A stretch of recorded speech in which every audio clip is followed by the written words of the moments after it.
Horses and mules, they're not a tool for me to get my job done. They're partners. I spend most of my time making sure that they're not overworked.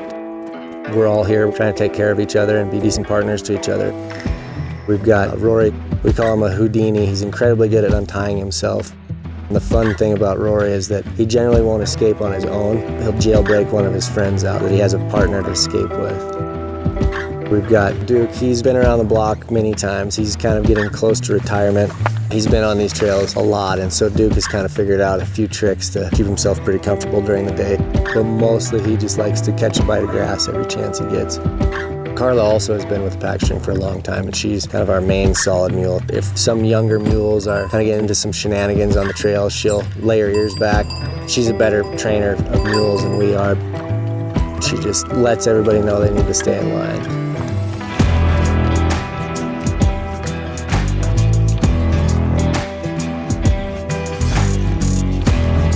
On all these national forests that have wilderness areas, you can get some work done bringing material in on your back.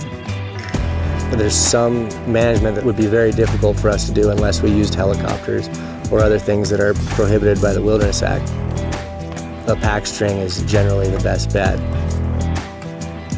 I'm with Shoshone Specialty Pack String. We travel around to all forests in the Rocky Mountain region that need stock support for one reason or another. We're in the Shoshone National Forest in the Washakie Wilderness. There was a pretty big fire that burned pretty hot in there in 2003, so there's no place to store food to make it unavailable to grizzly bears or to store carcasses during hunting season. So we actually packed in a tripod, which is made out of drill stem, and you assemble it on site. With that, you can actually hang your carcasses and keep them unavailable to grizzly bears. I feel like I'm able to accomplish important work that serves the public. Helps preserve some of this really pristine public land that we have. It wasn't the best weather that we've ever had, but it wasn't the worst. It was pretty rainy, making the trail pretty wet.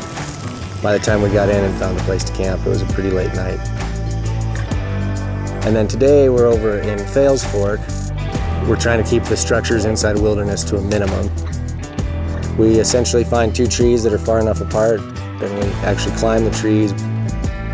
We limb them as little as possible, but enough that a bear can't climb up them. The pole is about 18 feet off the ground. That way, it's very easy for somebody to hang a 4-foot elk quarter, and it'll still be 10 feet off the ground.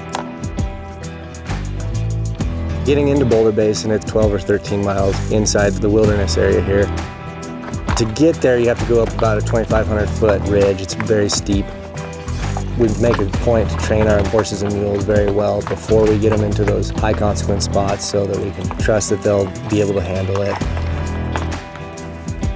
For the kind of country that we're running in, we generally try not to pack more than about 140, 150 pounds on a mule. They're not like us where they can adjust a backpack as they're hiking down the trail, so we have to get it perfectly balanced at the beginning. That keeps a mule from getting sore and just makes it a little easier for them to do their job.